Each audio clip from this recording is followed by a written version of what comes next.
Okay, let's get started. Jane, Yvonne, you're all set?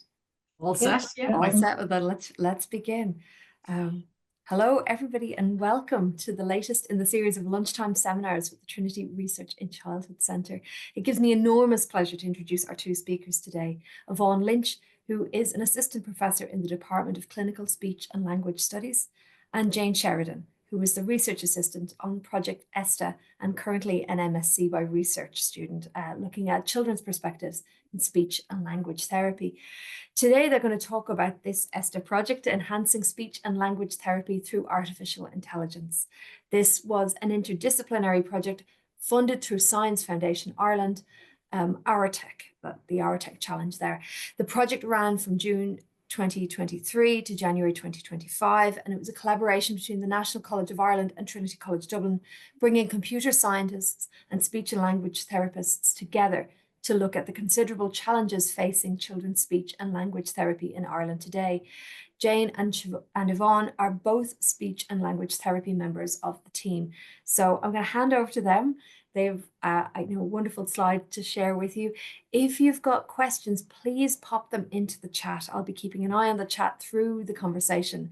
And then hopefully at the very end, we'll have time for questions and discussion and some more open discussion, I suppose, about ESTA project and what it might mean to you as an audience as well. So I'll hand over now. Thank you so much, Jane, for that lovely introduction. And we're delighted to be here today to share a little bit about the project.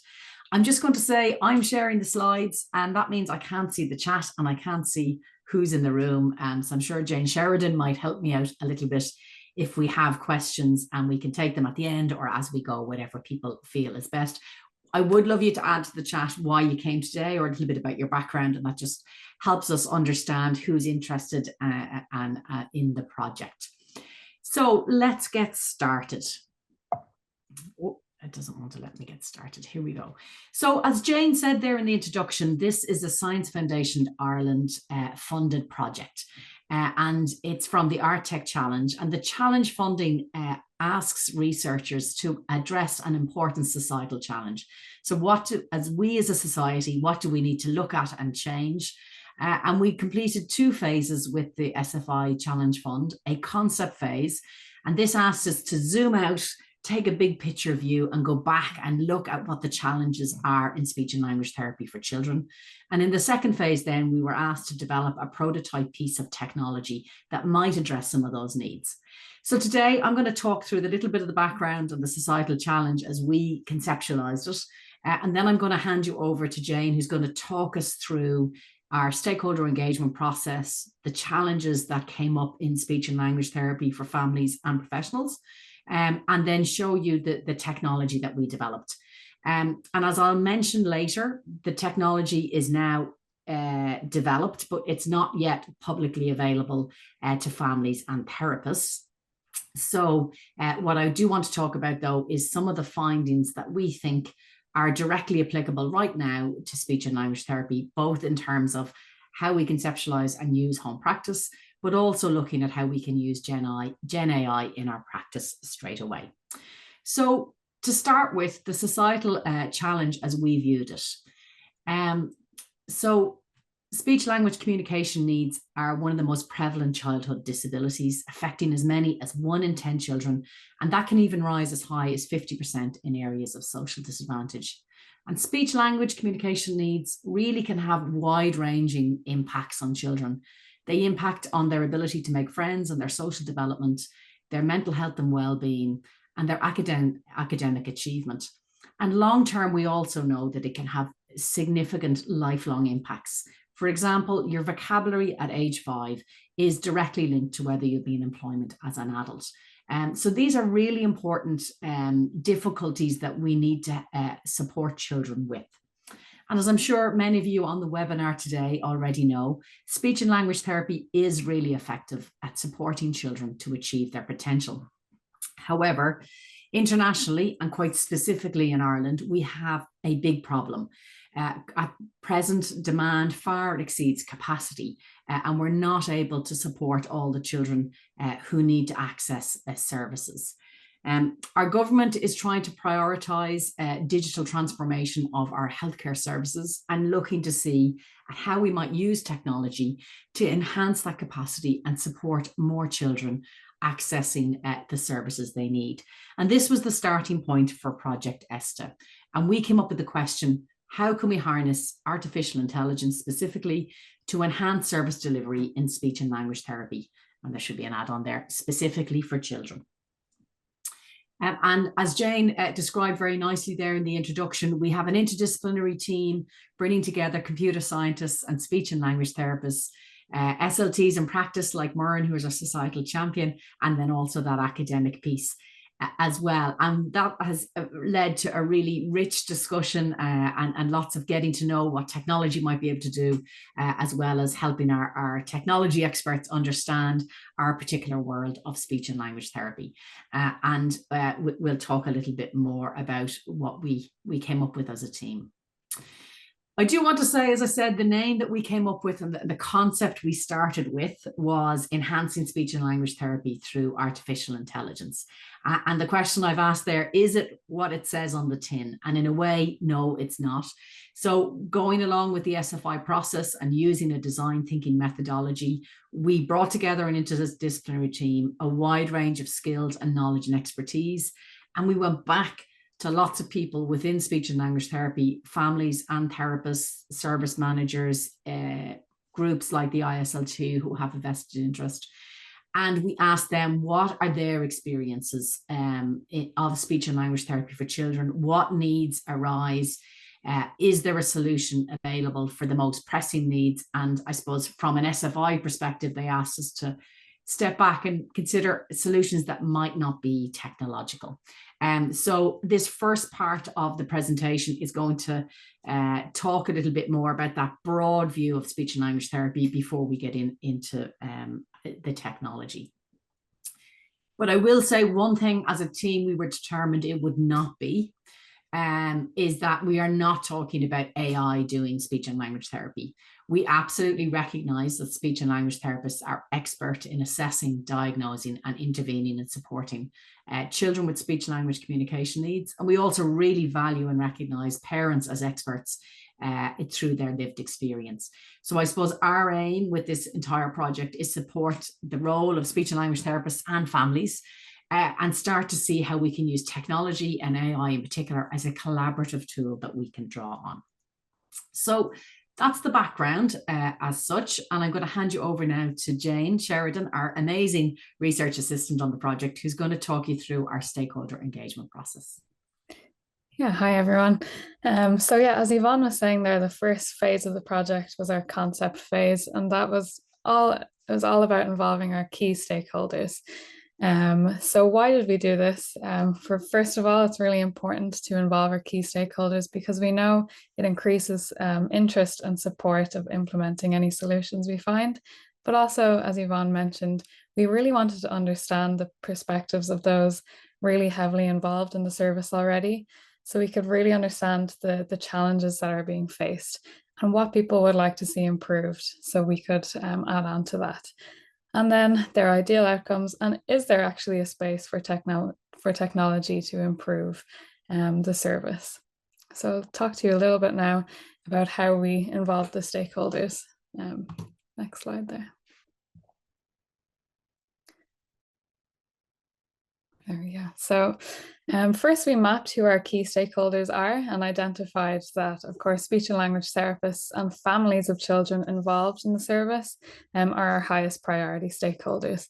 So with this group, we carried out interviews where we asked what went well, what would you like to see more of in the service, what challenges were encountered, and who did it impact, whether it was the family and the therapist, and also what changes you would like to see. So we got some really nice ideas of what people in the service would like to see improved. But then there's also some other groups that we liked to involve in our stakeholder engagement.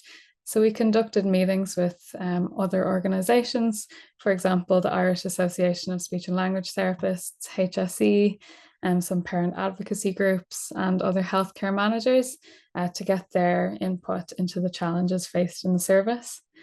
And then we also had some events to involve the wider community as well. So we had some student events where SLT students could brainstorm challenges they've seen on placement and their own ideas of how we could improve, and also through presentations at a number of different conferences where we could engage with the wider community. So in this first stage where we involved the stakeholders, we engaged with over 160 people. And so we got a really broad insight from lots of different services, from primary care, disability teams, private practice, and from some SLTs in schools as well. So we felt that we got a really broad view of what was going well and the challenges in the service. So then after our interviews, we went through all the interviews and meetings and student events, and we came up with a list of challenges. So there was quite a good bit of a lot of challenges coming up, but probably not surprising to a lot of you.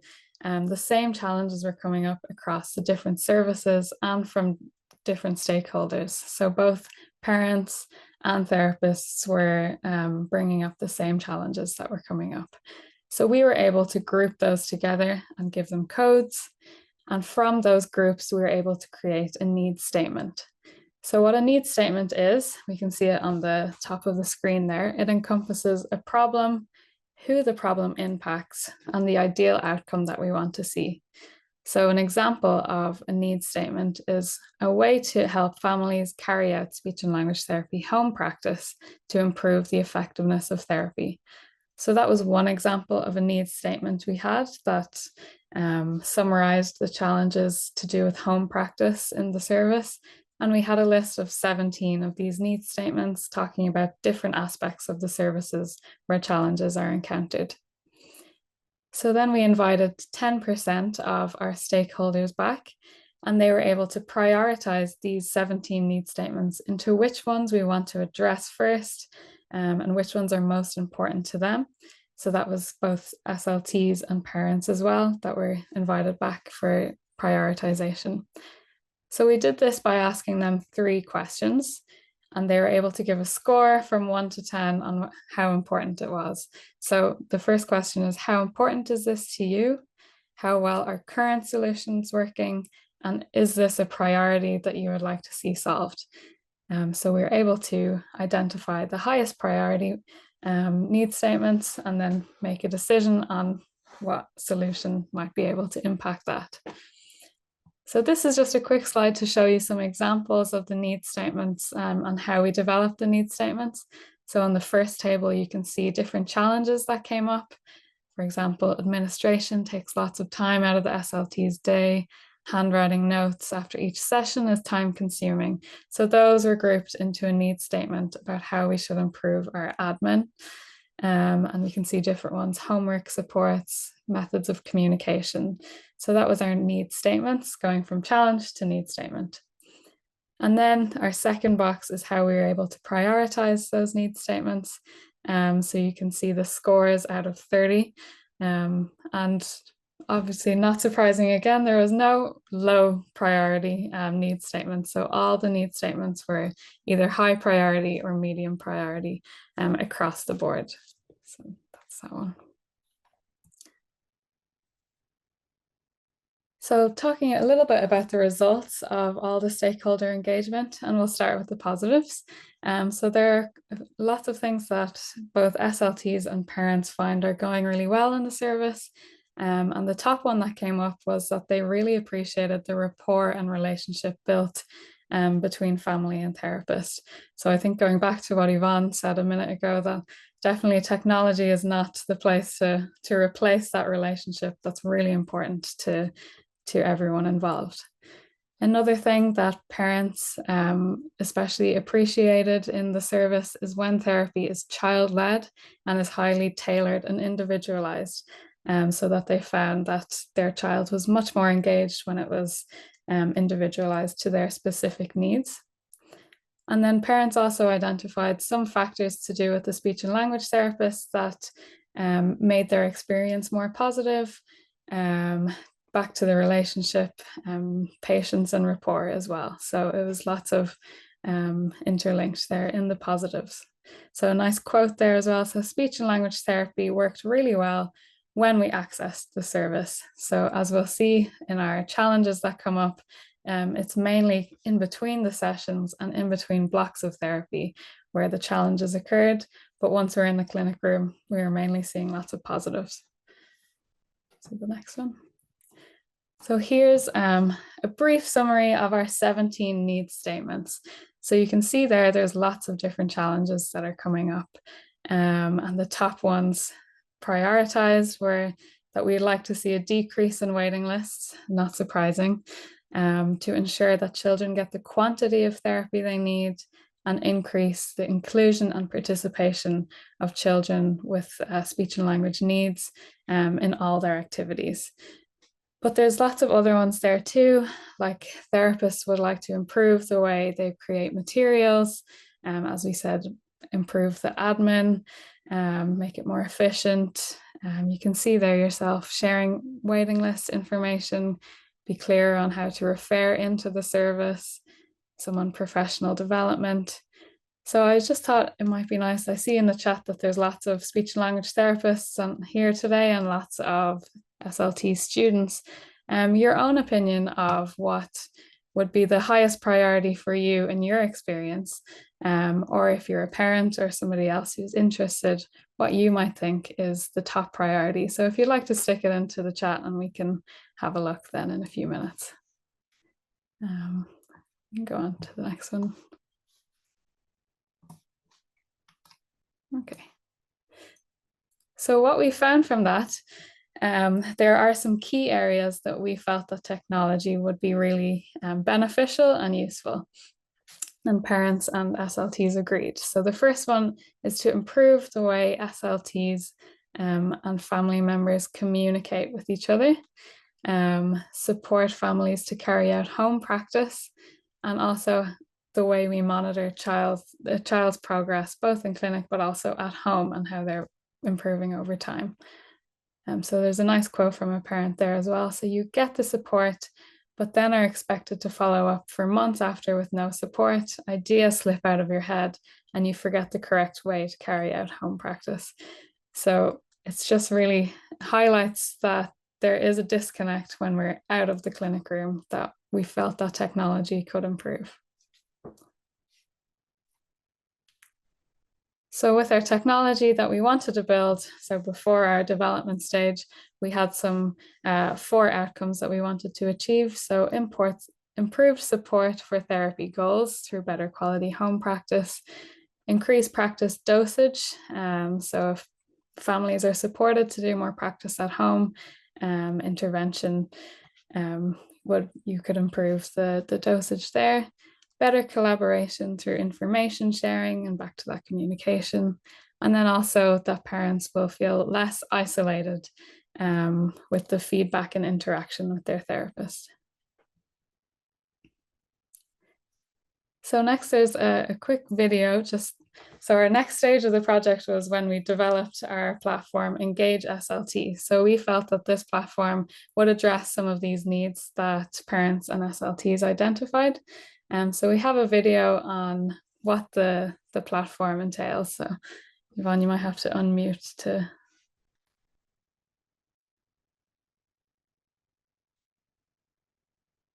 Sorry, Yvonne, we can't hear you yet. Yeah. Just a bit slow to find the unmute button. Apologies. I'll start it playing again. Welcome to Engage SLT, a comprehensive system for managing home practice in speech and language therapy. The Engage SLT system is made up of a platform for therapists and a mobile app for families that communicate seamlessly. Using the Engage SLT web platform, therapists can access, review, and edit all programs for children on their caseload. Therapists can easily add goals and create individualized materials with the help of AI image generation. Engage SLT allows therapists to review progress, send messages to families to adjust their program in an encrypted, GDPR-compliant environment, and view engagement across the caseload, providing key insights into how home practice is working. With the click of a button, home programs are deployed to the family's app, where they have instant access to information on their children's goals. The Engage SLT mobile app is compatible with both Apple and Android devices and can be downloaded from the App Store or Play Store. Multiple family members can log in securely, view their child's goals and program, and get started. The app helps family members to complete home activities with their child. The family member then fills in a simple review panel, providing rich insights into how the home practice went, allowing the therapist to make any adjustments. Families can also use the app to message the therapist for advice in any language, review supporting materials, and track their progress through visual tracking and reward badges. Join the Engage SLT journey today to unlock every child's potential to develop their speech and language skills.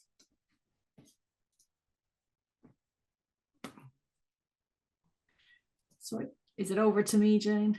Yeah, I'll hand over to you. I was just having a quick look at the comments there, so they definitely reflect the need statements that came up as well with priorities. So I see lots of paper resources and they're not efficient, and admin work, and also that communication. So I'm seeing those coming up as priorities in the comments as well. Yeah, I managed to find, it's flashing up and down. Sometimes I can see comments and sometimes I can't. So I've had a little look, and it's great to see so many people here, and to see families and to see therapists. I think one thing Jane and I found through the stakeholder engagement process is, unlike the other challenges that we were in the challenge with, so there was all sorts of things from cybersecurity to climate change, they were dealing with stakeholder groups who had very different views. And I think what we found within speech and language therapy is that parents and speech and language therapists are kind of coming from the same perspective. A lot of frustration with the waiting lists, a lot of generally therapy is working well in the clinic room, but then when you're waiting, you have one block a year and you're waiting for the next block, you're maybe feeling that disconnect. And I think therapists are feeling that disconnect and some of that pressure as well. So it's interesting to see the comments, and I hope the next section of the presentation might make some suggestions that can have an impact right away. So that was our Engage SLT platform that we showed there in the video.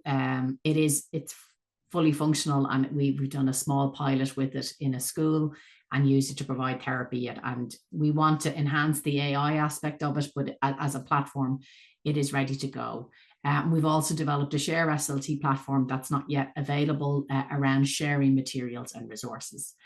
So our next steps are where we are now. We're currently exploring the options to make the platforms available for use for speech and language therapists and families, and that's an ongoing piece of work. We've submitted further funding applications to look at developing a specific AAC coaching intervention that would provide the resources for therapists and families, and that can be delivered through the support of the platform. And I think once we have programs like that, it will start to really enhance how useful this platform is. And we're continuing with ongoing research and development in related areas, and I'll chat a little bit about that shortly. Pressing the wrong buttons. So what I wanted to talk a little bit about is what can we take from Esther right now in terms of the findings that might enhance or improve speech and language therapy. And I think there's two things I'd like to talk a little bit more in this second half of the presentation. The first one is home practice. And then I'd also like to chat a little bit about Gen AI as a collaborative tool. So I'm going to start with home practice. So as we said, we did this broad stakeholder engagement process. It looked at all of, speech and language therapy for children. We ranked and prioritized the need statements that came up from that process. And while we decided not to tackle the highest ranking one, which was our waiting list, because sadly, I'm not the Minister for Health and we didn't have the money to do that. We picked ones that we felt maybe technology would be able to address. So as we said, we centered on communication between therapists and families outside the clinic room. So between appointments, between blocks of therapy, what could we do to support and enhance that? And we felt home practice was central and key to that communication process. But as we kind of outlined, this is a broad reaching zoom out type approach. And we felt we really needed to look at home practice in a little bit more detail to see if we could understand it a bit better. So we did a literature review looking at what was there. And while we have studies on intensity and dosage, and we have some evidence around parent implemented versus clinician implemented interventions, we found less literature generally on home practice in children's speech and language therapy. And generally what we've seen in the research is we're reliant on parental report on completion and whether it worked. So we assign homework, here's what you need to do at home. And then we say, how did you get on with that? And we have some verbal reports pretty much, sometimes some checklists, but it's quite a kind of add on to the main therapy and the main activities happening within the therapy room. So that was what the literature said to us. And what we decided to do is engage one of our amazing undergraduate students, Lorna Doherty, to look at this. And she created an online anonymous survey to look at homework provision, use and monitoring. And that study got a fantastic response of 117 responses, 50 parents of children who attended speech and language therapy, and 67 speech and language therapists who provide speech therapy services to children. And what we defined homework as, or as you'll notice, we're using the term home practice a lot more, any task or activity to support direct speech and language therapy that had been carried out in the clinic. So whatever was given to be done at home. I'm delighted to say that this paper has been accepted by Advances in Communication and Swallowing, and hopefully will be available soon, and they're open access. So I've just added the title there in case anyone wants to have a look when that comes out. So what did we find out? So homework use, the majority of therapists said that they use homework, they assign homework, and the majority of parents also agreed that they were assigned homework. And I would say across families and therapists, everyone agreed homework was very important a part of speech therapy. Frequency then, the majority noted that homework was given at least half of the time to always. So, and as I said, the majority felt it was an important aspect of therapy. So good cohesion there. However, there was a lot of challenges reported within this survey data. Parents told us that it was hard to find the time to complete homework. And sometimes they were battling a child maybe who was unwilling to complete it or found it frustrating. Parents also told us that they had a fear of doing it wrong, or they weren't confident in how to do it. And often across the data, we saw a report of a sense of overwhelm, and maybe that the activities provided didn't always fit with a busy life. And it wasn't just the parents, therapists had some challenges with it too. Sometimes they felt unqualified or unconfident in providing and supporting homework. They had challenges with the time needed to generate homework materials. And they reported that they felt families found it hard to fit it in, and they felt that often there was a lack of progress without that completion. And they felt there was also a challenge in monitoring homework. So I think we were seeing from the data, everybody agrees homework or home practice is important. But there's a lot of challenges in how it's currently being used. And I suppose we started to ask, are there ways we could improve that even without the technology?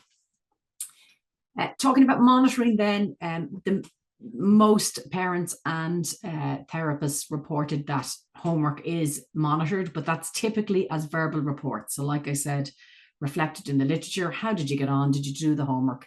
Yeah, it was fine. And then we move on. There were some written reports, checking of worksheets, observing progress and checking videos, but the majority was verbal reports of how did you get on. So looking at the data from the survey, and we use that data very much to inform how we designed the Engage SLT platform. But I think there's also ways we can think about how we can enhance home practice without using technology. So the first thing that came up both in the survey data and in our interviews actually in the stakeholder engagement process was considering how it's packaged. A lot of families in particular didn't want it to be called homework. It was kind of linking into this school work idea, and it's not really, could we consider it home practice? We had some suggestions around bumper activity pack and make it sound like some of those Christmas activity bags that you might be able to get, and create a little bit more sense of fun. We've started using home practice as the term rather than homework, to try and move it away from a paper-based kind of concept as such. Our survey would suggest too that we need to increase the time in the therapy sessions on supporting home practice. So at a minimum, demonstrating the activity, providing opportunities for family members to have a go in the session, more time working on the skills to scaffold, what to do if it goes wrong, how to scale something up, how to scale something down, and then to provide supporting materials. So a lot of families say they were given worksheets at the end of a session, and when they get home, by the time they look at it, they're not quite sure how to deliver it or to manage it. So I think thinking much more, can we center home practice in our therapy session and have more time in building the skills and supporting home practice? And trying to choose tasks that are more applicable to the home environment, and maybe choose the amount of home practice together.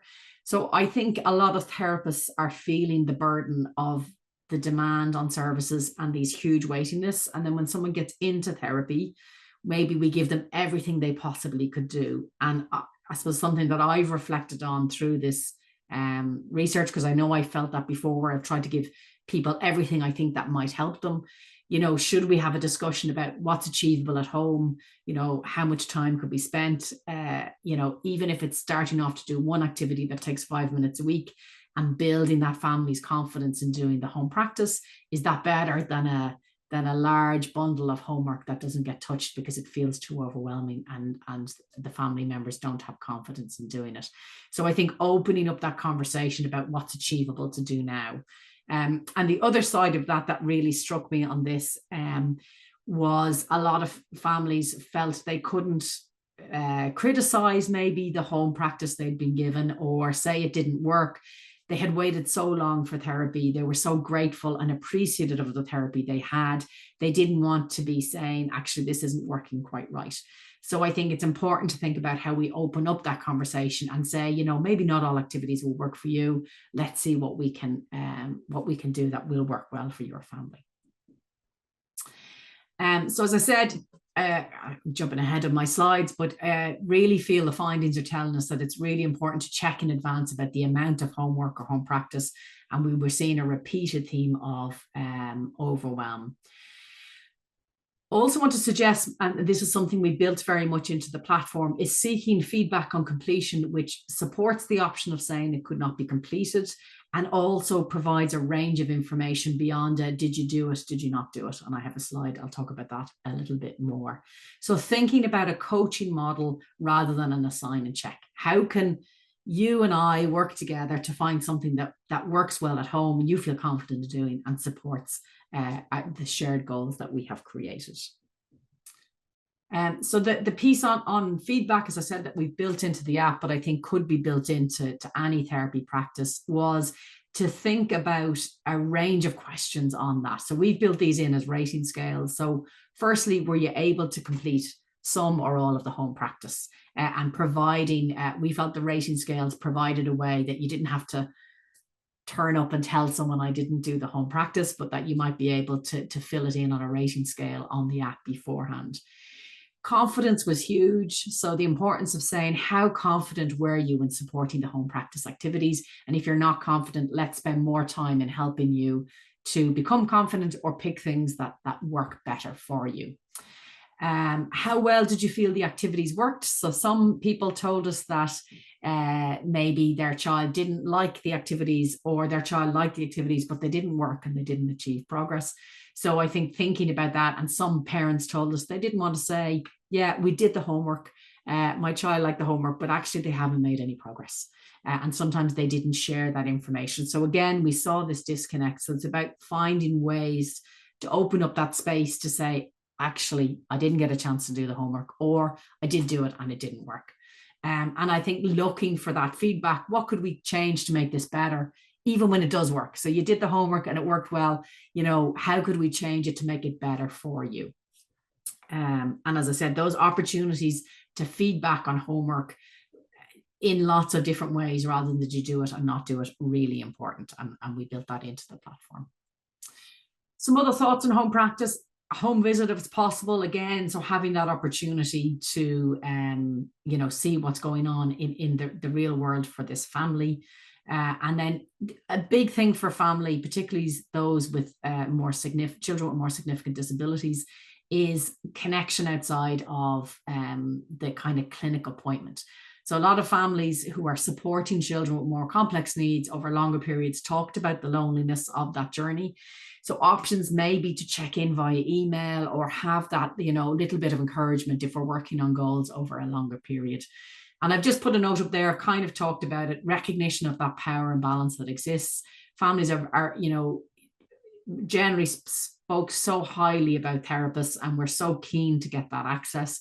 But sometimes that created that weight, and that this huge demand for services means sometimes they feel they can't say when things aren't quite right or when they could be better.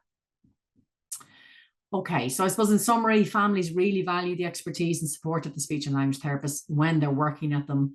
But those particularly with more ongoing needs, we've seen a sense of loneliness and isolation.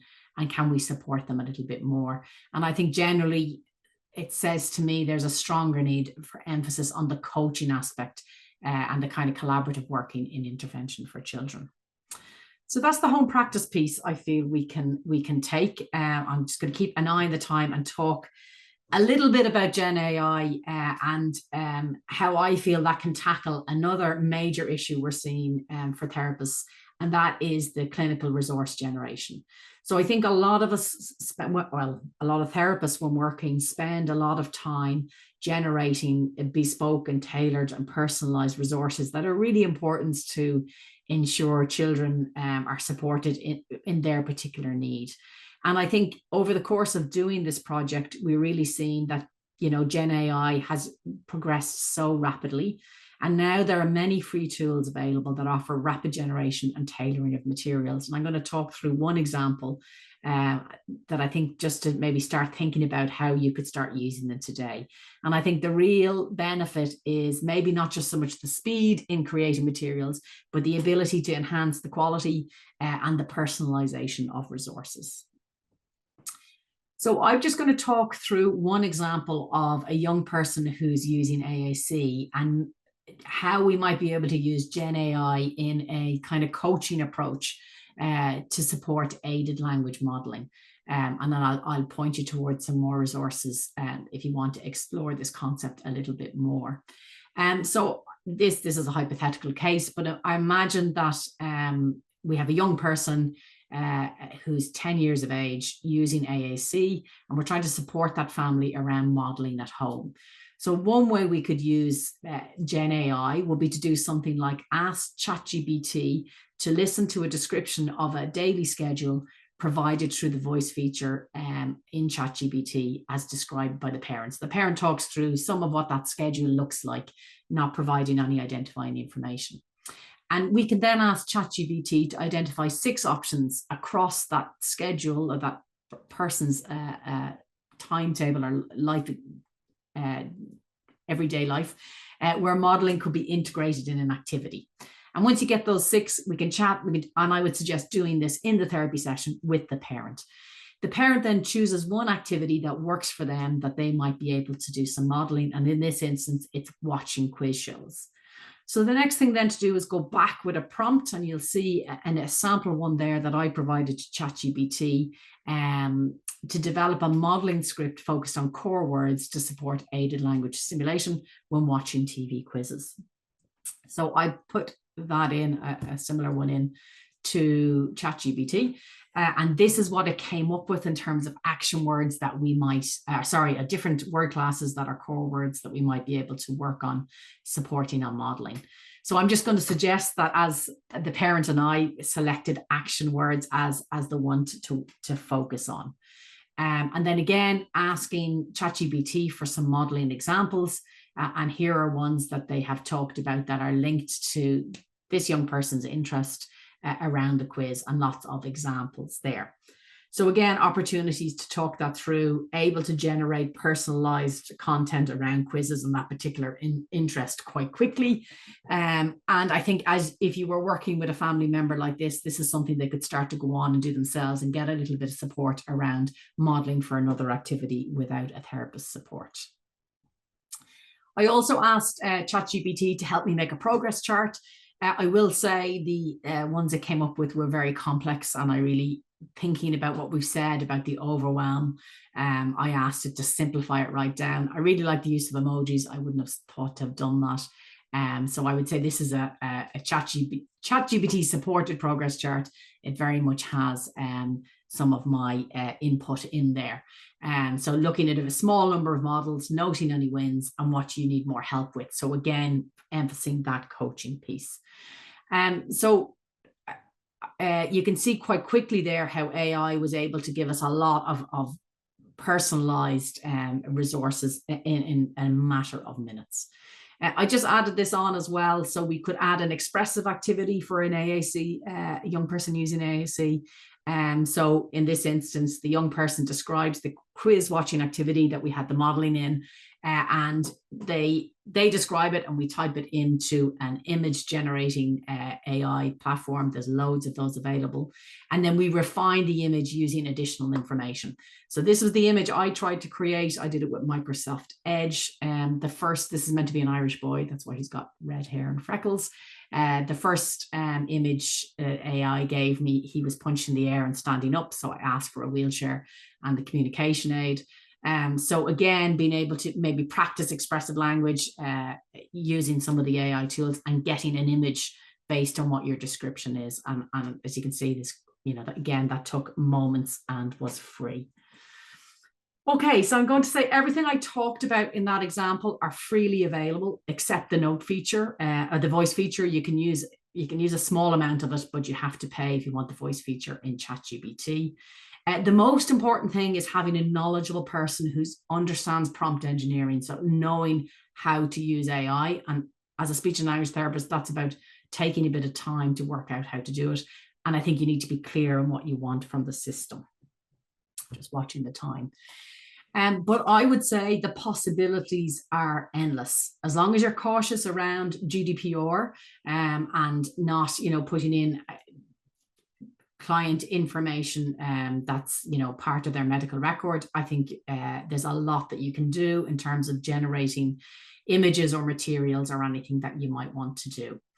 To get started, I'm going to suggest you have a look at the RCSLT podcast on introducing using Gen AI in speech and language therapy. And I can also highly recommend Rachel Barton's AI workshops for speech and language therapists, and I've provided a link for that as well. But I think you can just get started. So as I said, what you need to focus on is developing your prompt engineering. There's lots of, if you Google AI prompt frameworks, there's lots available. And really it's about putting a prompt in, giving the context in the background, and then practicing maybe with a topic well till you're able to get the Gen AI tool to produce what you want it to produce. And I think what I would like to see us do, instead of trying to produce all the resources, maybe it's something that we can do collaboratively with children, those around children being part of that process. And I think it's a very exciting time in terms of what AI might be able to do for us.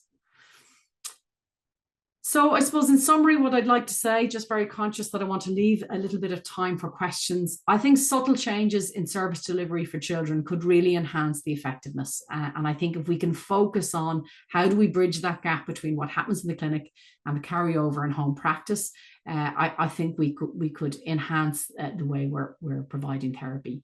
And I do think it's exciting with Gen AI. I think we should be looking to embrace it and see what it offers in terms of the potential to overcome some of the challenges we've experienced for years in terms of designing and delivering bespoke programs and materials for children. A couple of more slides and I'm going to whiz through very quickly. I will just say there's, of course, with every project, there's limitations. So we have no views of children themselves within the current study, but there is an opportunity that Jane's going to talk about now in a second. Results that we've shown here are really based on reported need, and a part of that next study that we've applied for funding is to look at outcomes? Can we deliver the same level of outcome with this technology delivered service as we can with our traditional face-to-face? And I think that will give us opportunities to increase dosage. And I suppose we really saw a constraint within this study in that people are so upset about lack of access. And my heart really went out to many of the families and the therapists working in extremely difficult situations. And I think that has strongly influenced, and there is a real need to properly fund speech and language therapy services for children. So our next steps, as I said, we have an AAC coaching intervention funding application in.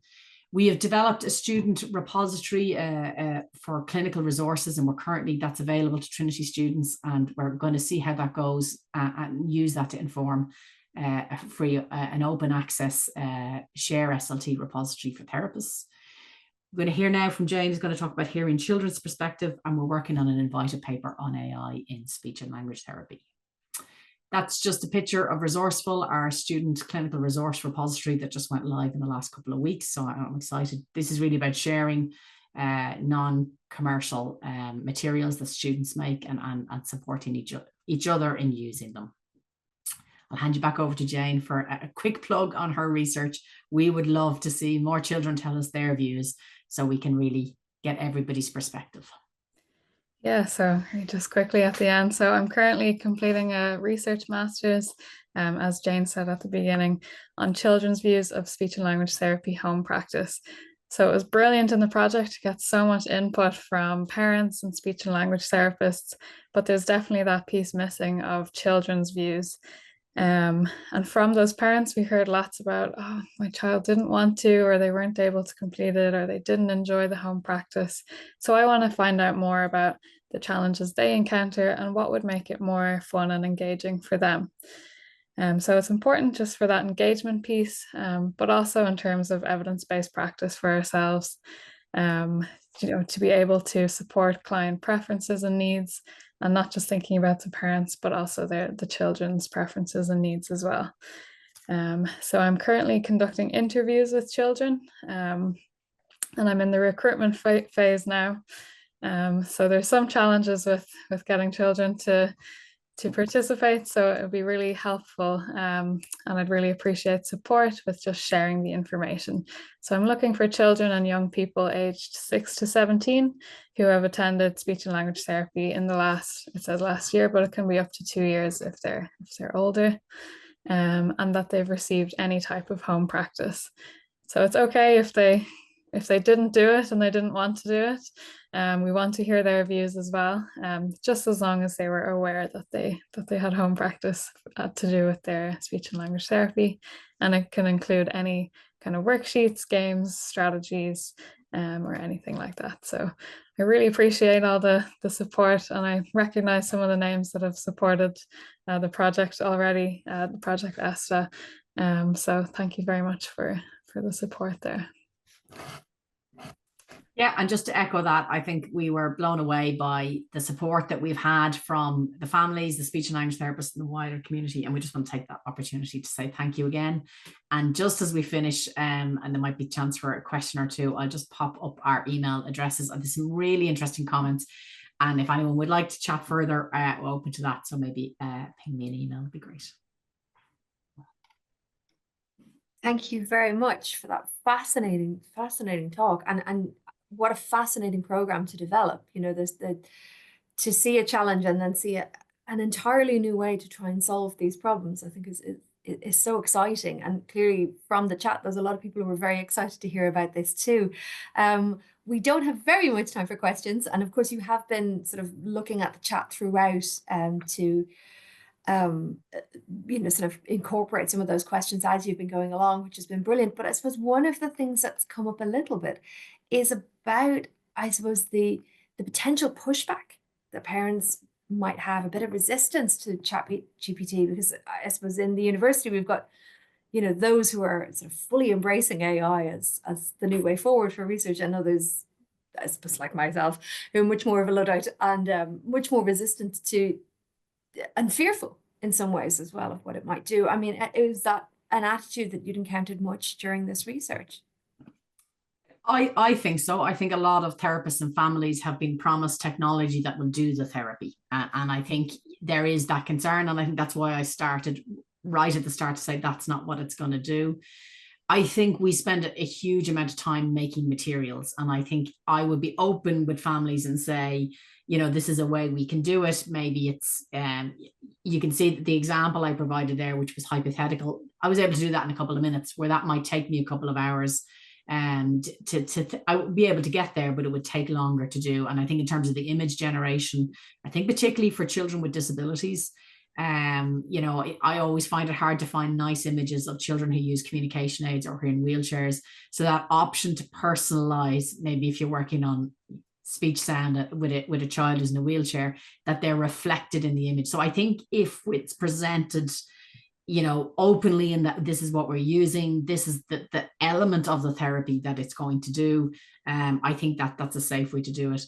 We did also have some nice ideas from families of children who were long-term in therapy, asking maybe for an AI bot that would provide reminders or supports between appointments. And I think there is potential for that, as long as it's still led by the relationship. I think the relationship between the therapist and the family has to stay front and central. And I think it's keeping AI in its place as a helpful assistant that we collaborate. I think that's a really positive way to see it, as something that enhances rather than takes over, and there's a lot of, particularly early in the discussion as well, there's a lot of people saying, about time and efficiency and the pressures on the therapist, but also pressures on family, to make space for these things that also about the use of time in therapy sessions devoted to maybe setting up good home practice rather than doing one thing and then sending somebody off with a work package to manage by themselves. It sort of flips the script, doesn't it, on what therapy sessions would be for. I think so. And I think providing an opportunity to say, well, what do you do if it goes wrong? Or if it's, if it's not exciting enough, how do we work it together? And I think it's about moving from your speech therapist as an expert to actually, we're both bringing expertise here. There's an expert on the parents, are the expert on this child, and how can we harness that expertise and what we know to really maximize outcome. And my feeling as well, could then we start to expand therapy blocks out a bit? So maybe you come in every 2 weeks instead of every week, and you feel more confident doing that home practice, and then you're supported over a longer period of time, which might, we have to do the research, but might help improve outcomes. But that's the joy of the research, isn't it? You have to discover the next thing. And speaking of the next thing, I suppose that Jane, for you, there's quite a lot of people in the chat as well, sort of volunteering or, asking you to keep in touch with them about your research project as it goes ahead. So hopefully this has been a good session for recruitment. Feel free to just email me if you want to find out more or anything. Their emails are up there that I can see. I can see by the numbers in the chat as well that some people are sort of having to run off or having to leave. But I mean, such an interesting talk. There's a lot of, I think, enthusiasm and passion coming through from, from SLTs, from parents, from teachers here, and from students who are interested in seeing how AI might develop in the future and their future role for speech and language therapy. A couple of people asking about training opportunities, workshops, maybe CPDs, if you're interested in that. That certainly seems to be a recurring topic in the chat as well.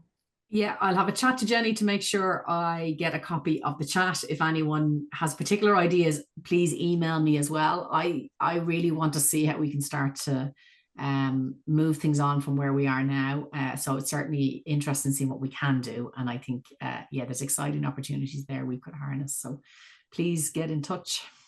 Yeah, and watch this space. It sounds a wonderful project, and it's in a wonderful piece of research that's going to make such a fantastic difference to so many people's lives, therapists and children and their parents.